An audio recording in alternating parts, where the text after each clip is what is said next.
खम्मागड़ी। मेरा नाम है ठाकुर युवराज सिंह और आज मैं आपको बताता हूँ कि कैसे महाराणा मोकल और राणा कुंभा की हत्या का षड्यंत्र रचा गया, कैसे राणा कुंभा इस षड्यंत्र से बाल बाल बचे। तो महाराणा लाखा के बाद मेवाड़ के अगले उत्तराधिकारी थे राणा चूंडा, पर क्योंकि उन्होंने अपने पिता के लिए राजगद्दी त्याग दी थी तो अगले राणा थे राणा मोकल। जब राणा मोकल 10-11 वर्ष के होते हैं तो महाराणा लाखा की मृत्यु हो जाती है। तो इस समय मेवाड़ पर कोई शासक नहीं होता। राणा मोकल की रक्षा करने के लिए राणा चूंडा वहां रहते हैं, पर राणा मोकल की जो माता होती हैं, जो कि मारवाड़ की राजकुमारी थी, उन्हें हमेशा ये डर लगा रहता है कि कहीं राणा चूंडा मोकल को मारकर गद्दी पे ना बैठ जाए। तो एक दिन वो राणा चूंडा को अपने पास बुलाती हैं और उनसे ये बात कहती हैं। तो इस चीज से राणा चूंडा इतने परेशान हो जाते हैं कि वो मेवाड़ छोड़कर चले जाते हैं, वो मेवाड़ की सीमा से बाहर निकल जाते हैं। तो क्योंकि अब राणा चूंडा मेवाड़ छोड़कर चले जाते हैं तो इस समय जो राणा मोकल हैं उनकी देखरेख करने के लिए कोई नहीं होता, उनके संरक्षण के लिए कोई नहीं होता मेवाड़ में। पर क्योंकि मेवाड़ में इस समय कोई भी महाराणा नहीं था, कोई राजा नहीं था राज करने के लिए, तो वहां बहुत सारे षड्यंत्र चल रहे थे सभा में, मंत्रियों में, कि अगला राजा कौन बनेगा। तो इन षड्यंत्रों को दबाने के लिए और राणा मोकल के संरक्षण के लिए जो राणा मोकल की माता श्री अपने भाई राव रणमल, जो कि मारवाड़ के शासक थे, उन्हें पत्र लिखती हैं, उनसे विनती करती हैं कि वो आए, राणा मोकल का संरक्षण करें और जितने भी षड्यंत्र हो रहे हैं राज में उन्हें दबाएं। ये पत्र पढ़कर राव रणमल मेवाड़ आ जाते हैं। वो मेवाड़ आते हैं, जितने भी षड्यंत्र थे उन्हें दबाते हैं और राणा मोकल की सहायता करते हैं महाराणा बनने में।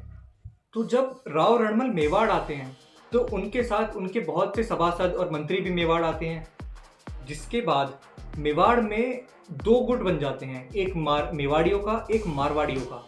जो मारवाड़ी वो जो राव रणमल के साथ आए थे। मेवाड़ को संभालने के साथ साथ राव रणमल ने एक चीज और करी कि मेवाड़ में जो भी बड़े पद थे, मेवाड़ी मंत्री थे, उन्हें ना देकर मारवाड़ी मंत्रियों को दे दिए, जिसका जो नुकसान था वो मेवाड़ को बाद में उठाना पड़ा। तो 1421 में महाराणा मोकल का राज्याभिषेक होता है, जिसके बाद राव रणमल वापस मारवाड़ लौट जाते हैं। पर उनके जो मंत्री होते हैं वो मेवाड़ में ही रहते हैं, क्योंकि उन्हें वहां पर एक उपाधि मिली हुई थी, गद्दियां मिली हुई थी, अपना अपना राजपद मिला हुआ था।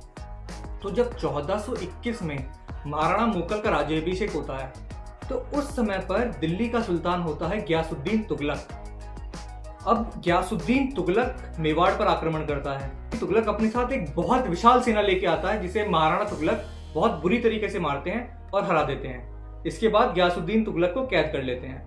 अब इससे पहले कि महाराणा मोकल अपनी विजय यात्रा पूरी कर पाते, उनके दो दूर के भाई चाचा और मेरा, उन्होंने उनकी हत्या कर दी। अब चाचा और मेरा राणा कुंभा को भी मारना चाहते थे। इस समय पर महाराणा कुंभा की उम्र 12 से 14 साल रही होगी।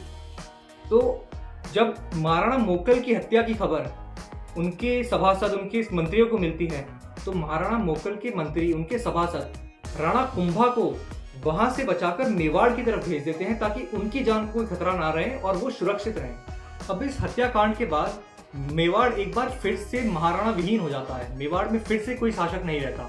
तो इसके बाद राणा कुंभा की रक्षा और संरक्षण के लिए एक बार फिर उनकी दादी यानी महाराणा मोकल की माता अपने भाई राव रणमल को याद करती हैं दोबारा से, ताकि वो आकर इस बार राणा कुंभा का संरक्षण करें। ऐसा ही होता है और राव रणमल इस बार फिर मेवाड़ आ जाते हैं। पर इस बार जब वो मेवाड़ आते हैं तो उनके साथ बहुत सारे मंत्री और बहुत सारे सभासद आते हैं। तो होता क्या है कि राव रणमल एक तरफ तो राणा कुंभा की मदद कर रहे होते हैं राजकाज संभालने में, राजकाज समझने में, और दूसरी तरफ उनके मन में आ जाता है कि मेरे पास मारवाड़ तो है ही, अब क्यों ना मैं कुंभा को मारकर मेवाड़ पे भी कब्जा कर लूं। ये षड्यंत्र किसी तरह मेवाड़ की महारानी यानी राणा कुंभा की दादी के पास पहुंच जाता है। तो उस समय राणा कुंभा की जान बचाने के लिए उन्हें सिर्फ एक व्यक्ति याद आता है, जो कि थे राणा चूंडा।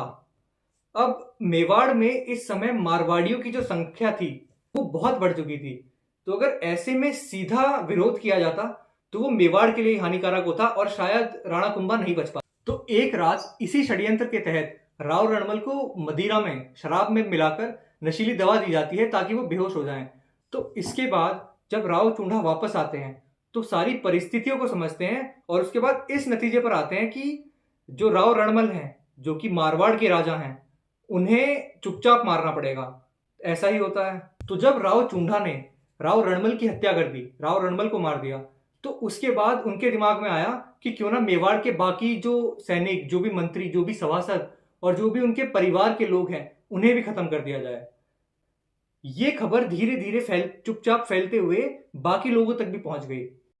ऊपर चित्तौड़ के किले में ये राव रणमल की हत्याकांड हुआ और किले में नीचे ही एक समारोह चल रहा था जिसमें राव चूंडा, जो कि राव रणमल के बेटे थे, मेवाड़ के उत्तराधिकारी होने वाले थे, वो उस समारोह में बैठे थे।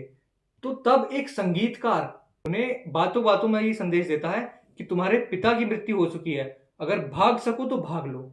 ये संदेश मिलते ही राव जोधा मेवाड़ छोड़कर अपने साथियों के साथ चले जाते हैं।